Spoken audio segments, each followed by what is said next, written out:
Today on the show, we talk about the show Legion, Chapter 3. All this and more on What the Hell Did We Just Watch?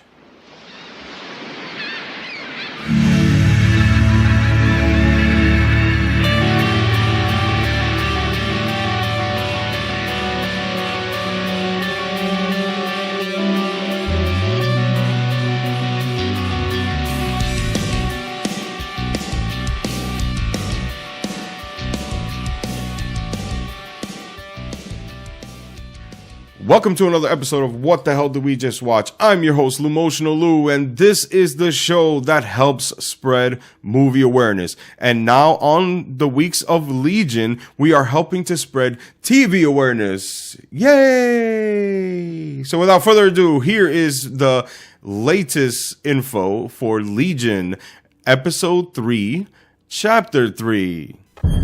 Could you maybe not break everything this time? I'm not gonna promise that. My brother has schizophrenia. Help me find him. Either they will kill you, or they will follow you here and kill all of us. You don't see him? We have to go. It's sweet, really. They think they can save you. Legion, all new next Wednesday at 10 on FX and FX Now. How amazing was the third episode of Legion? Oh my God, so many things were answered and so many more questions were just put right on the table again.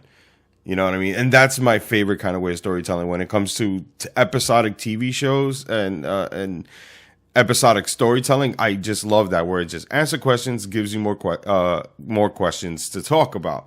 That I always get a kick of. I think it's fantastic. You know what I mean? So without further ado, I've been hanging on what's going on. Why don't we just start with what we know? We know that Melanie is talking to a coffee machine, and it's an automated coffee machine that has the voice of male, that tells a story of just basically a little bit of a joke while it's serving coffee. And also where she's listening, and she's like kind of like listening with a straight face. And then all of a sudden she dumps the coffee and then asks the coffee machine to repeat the story while it's serving her coffee again.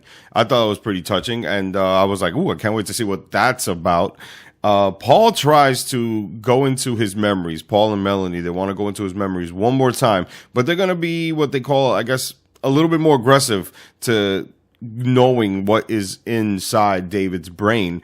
And I think that the story up to this point deserves that, because you can see Paul, he's getting very frustrated, he's getting very annoyed, and why he can't get into David's brain so much, you know, because it keeps there's like this force field or resistance or something. Like, he keeps complaining about resistance.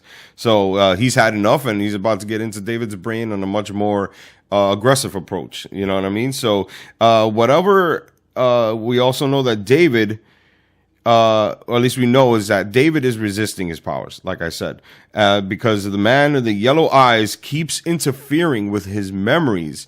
Now, we know that in the kitchen, while everything was going on, and we got Paul, Ptolemy, and Melanie, they're looking at what's going on in the kitchen, but at the same time, there's like this kind of like earthquake thing going around, and David is bugging out, and he's, you know, let's get out of here. And they're like, why? You know, they don't understand what's going on. And then all of a sudden, the man with the yellow eyes pops out in his mind or in his dream, and he starts yelling, "Don't you see that?"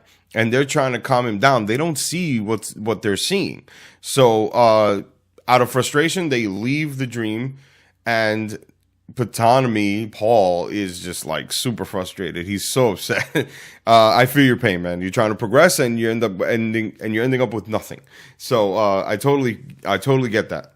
You know, in life that happens, you know, all the time. But anyway, he gets frustrated, and then onward to the next thing. Melanie gets this idea that maybe it's time to sedate David one more time in the lab with Carrie Loudermilk. He was talking to someone named Carrie in the last episode, and it was confusing David, and he couldn't figure out what the hell was going on. But today we get to meet Carrie. It is basically a person that splits out of his body. And now we know what the hell was that all about. Like, we thinking like he was talking inside his head, you know, and I think that's fantastic. That was pretty awesome. That was a pretty cool way to introduce her character. You know, I thought that was very, very cool. So they tried to sedate him one more time so he could be in a dream state. And this was very interesting because while he was in the dream state, he started having his little dreams, his visions, all that stuff. He started having a nightmare, though, a freakish nightmare of the character that was in the book that he was being read to when he was a kid, the angriest boy in the world. And this is where shit gets interesting, which I thought was very fucking cool. So he's like a little child and he's walking around. It's Halloween, and then all of a sudden he flashes his flashlight to a point of a garage, and all of a sudden it's literally the angriest boy in the world, but a lot bigger. It's a regular sized body, but with a humongous head, and it starts chasing him. And I'm like, oh my God, I'm in love with this fucking show. I love this shit. You know, like, this is like so many cool fucking ideas are like being thrown into the show, and it's working for this character. Side note, this is the X-Men related material that I've been waiting for. This is that fresh change. People are waiting for Logan this, and they're waiting for the next X-Men movie that. It's right here. It's being put on television. It's 3 episodes in. There's 5 episodes left. I'm pissed off because I saw that it's 8 chapters for the first season, but the addiction is real. No pun intended. The addiction is real. This show is phenomenal. It is exactly the call that the X-Men franchise needed. And I'm saying, watch this show. This show right here is the answer. You know, if you were looking for something new and fresh in the X-Men universe, this is it right here. You know what I mean? This is it. So back to it. While he is under the influence of it, he's got this dream going around. He starts bugging out, and then all of a sudden he has the vision. He wakes up and he has this vision of Aubrey Plaza's character. I miss her. She's so cute. Lenny, she's basically like all his negative emotions, because all she does is say negative things. And he's known her before they went to Clockworks. She was always positive, and now she's like negative Nancy, everything, but it's all in his mind. After he's like, while he's having this conversation with Lenny, Carrie is a little confused because he starts looking at his brainwaves, and the brainwaves that when your brain is like talking about how you are talking, like there's a part of your brain that functions when you're talking, and it's on, but he's still sleeping because, you know, we thought that he was awake because we see him awake, but then what we don't see is that Carrie and Sid and his sister or whatever it is that Carrie, they're all looking at him, and he's sleeping, and it's like, how can he be talking while he's sleeping? And he's not moving his mouth, and he's not moving anything. And all of a sudden, while he's doing that, he's getting kind of like emotionally unstable because Lenny is talking about how his sister is in danger and how his sister is going to die and all this and that, and he's really bugging out for it, and he starts having this kind of telepathic, telekinetic like moment, which resembles that scene in X3, which is probably one of the coolest looking scenes in that horrible movie. But he starts kind of like floating in the air, kind of like how Professor X did on the wheelchair just before he died. Stupid. Anyway, just before he died in X3, I just thought it was very cool to see that. It was pretty amazing. And all of a sudden it teleports him and his girlfriend Sid out of that room. So we also know here that he has teleportation powers, because a little bit earlier they were trying to when Melanie and Paul were trying to, you know, do the thing the first time, the way that it ended was that they were in the conference room where they have the dreams session, and all of a sudden they end up in the office, you know, in the main office that Melanie has. This is the moment that we realize that he has teleportation powers, along with telekinetic powers and along with telepathy powers. So he can hear people's minds, he can move things with his mind, and he can also teleport from one place to another with his mind. Sound like somebody we know? Yes, it does. So anyway, they end up in the water. Sid and David end up in the water and they start swimming. They're at Summerland, but that freaked her out. He couldn't believe it. And Sid basically says the coolest fucking thing that anybody could say. If you can control those powers, you would be badass. And that's 100% true because Professor X is a badass. That's just plain and simple. Next is, what else do we know? We know that David's sister is being held and interrogated at Division 3, also known as Clockworks, and she seems confused about the stories that they're telling about him, about David, and the story is about what David possesses. She has been also told that David has psychic powers. They actually just blurted it out. I couldn't believe it. That was a very huge surprise. I didn't see that coming at all. So I can't wait to see where that goes. What else do we know? We know that there is a war going on. We have not seen said war. We don't know what the hell that is, but there is a war going on. Melanie has admitted that they need to figure out how they can control David's powers so that he can help them. Sid got a little bit defensive about it. It was like, oh, you're trying to use him? He's like, no, we want him to get better so that way we can use him because they need him for some war. And I'm like, oh, what the hell are they talking about? What war is this? That is a mystery right there in its own. I can't even imagine what's going on out there. So that's going to be fantastic. I can't wait to see that. What else do we know? We know that Summerland was created by Melanie's husband and also by Carrie, who helped him. So they built a place, and apparently it was a haven for mutants. Is a haven for mutants, I should say, because it still is. And the first thing I thought was, okay, this is at the X Mansion, basically.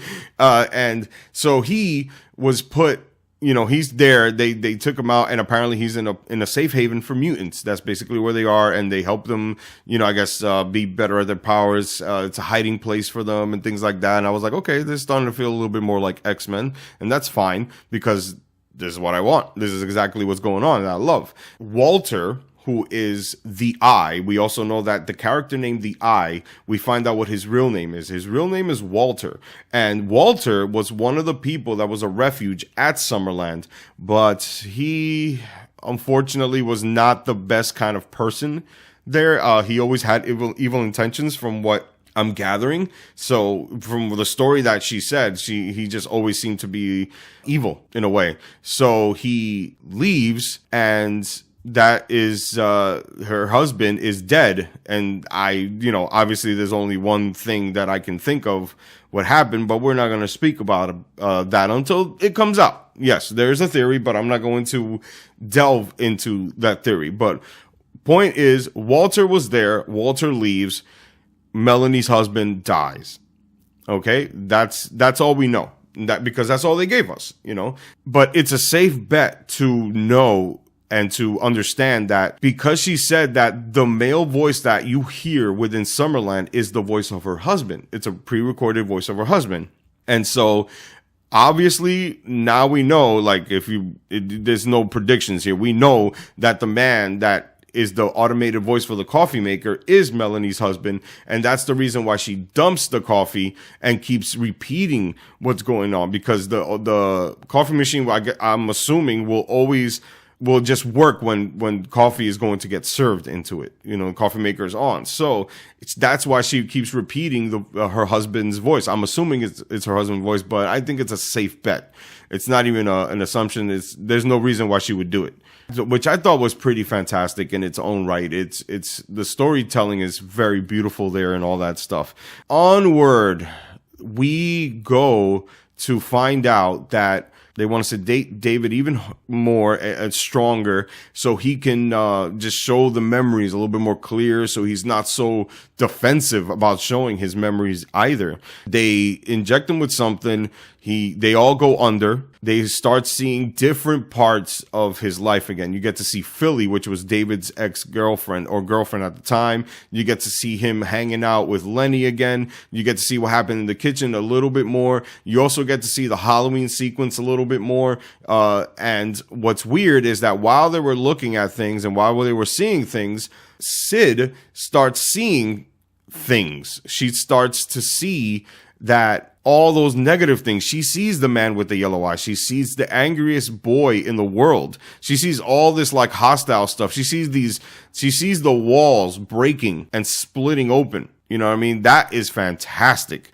So, and that just blew my mind. It's like she started like now trying to save David because when he went under, he got under so heavy that he got put into his quote unquote most vulnerable state. And that is when you're a kid. So he is a child in the dreamlike state, in the memory state. So Sid got intrigued. I thought that was very sweet.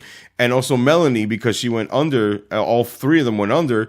She kind of like did a therapy kind of thing for Sid. She was like, in the dream state, your powers don't work. You can touch him.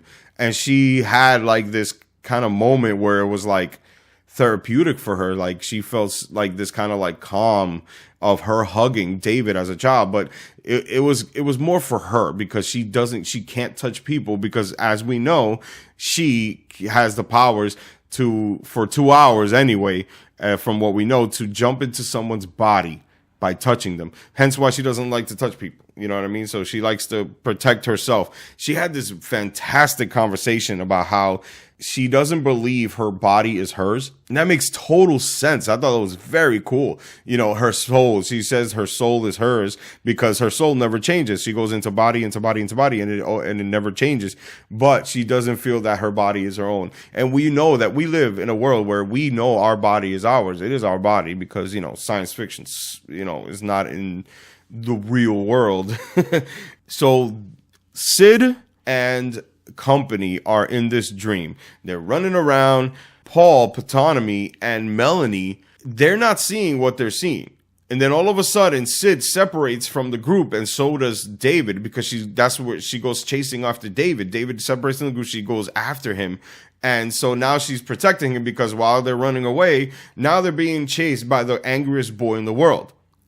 So while they're jumping into his memories and dreams and all that stuff. And this one got a little racy because while they were in there, Sid got to see David having sex with his girlfriend at the time, Philly. And that kind of like freaked her out. You know what I mean? And I totally got her pain with that. She got to see a past that obviously people are not supposed to see when they're in a relationship with someone. And then also due to the fact that they can't touch. So that, fucks everything up. And that the intimacy of that is gone.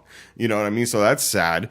What else? While they're in there, so they start being chased by the angriest boy in the world. And they're trying to figure out how to get out of the dream sequence and all that stuff. And they feel trapped. Then all of a sudden, Sid is able to get out of the dream. She starts to try to wake everyone up. She only wakes up Paul. Paul is trying to figure out, it's like, yo, we got separated. What happened? And she says the coolest fucking line. I think Sid had the best lines in this episode for sure. Because she said a line that we are all feeling. And that is, there is a long conversation that we're going to have later. I love that. She said that like super like confused about what's going on. So Ptonomy woke up. He's like, they got to wake up on their own.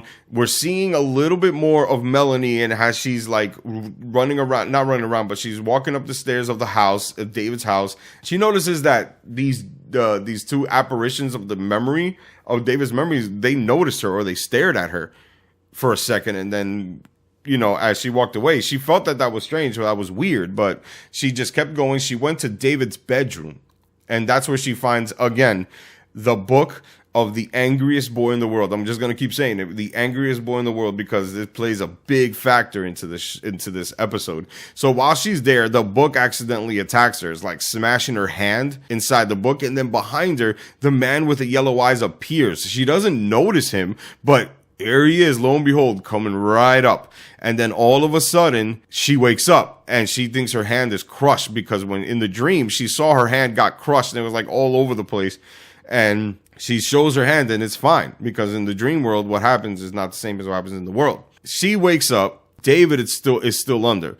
And we know that he's kind of like in distress inside his dream. He's a child in his dream as well. So, I mean, that's pretty much it. That's the episode right there. So what we know is also a little mix about what we don't know. We know there's a war, but we don't know what the war is about. We know that Walter is the Eye, but we don't know exactly how he got out of Summerland. And I am hoping they put an episode of that. That'll be great.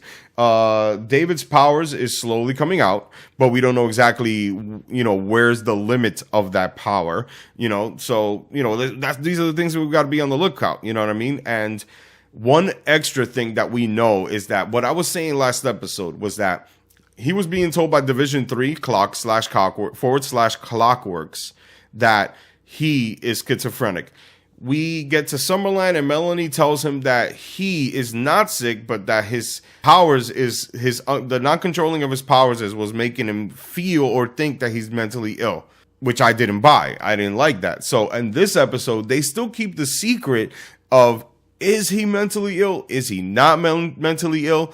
And the reason why they do that, and it makes me happy, because I wasn't happy about it last episode, but I'm happy now that it's still up in the air that he is mentally ill. So one of the things that he says, David Haller says in the scene just before they go under with Sid, he says, all these people are telling me that I'm sane.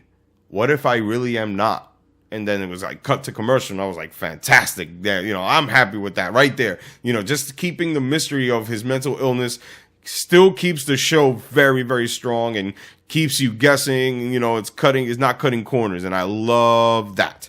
I love the fact that we don't have to worry about that. Also, now back to that's it, basically what we know and also what we don't know. So this episode was a little bit of a mix. We know something, and then we didn't know how they get there, and that's something that I'm sure that they will open up. You know what I mean? So what the questions are for this episode: what is the war about? What happened with Walter, who is the Eye, and leaving Summerland? I hope, do we get to meet Melanie's husband? Will there be an episode where we meet them? Where is David in his dreamlike state? Who is the man with the yellow eyes?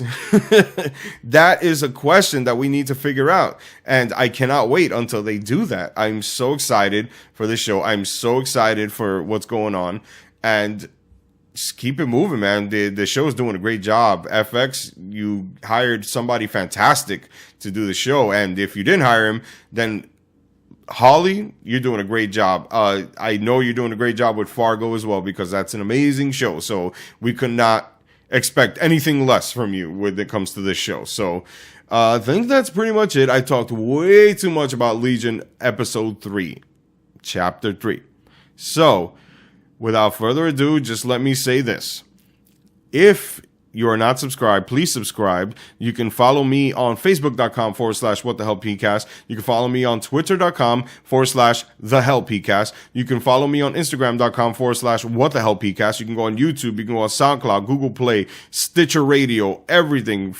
Search for What the Hell Did We Just Watch? And all the episodes will come up there. They're numbered and nicely labeled and beautifully titled, if I might add, for your viewing pleasure there. So I hope you enjoy the latest episode. I sure as hell did. And I cannot wait to have this conversation with you guys for chapter 4.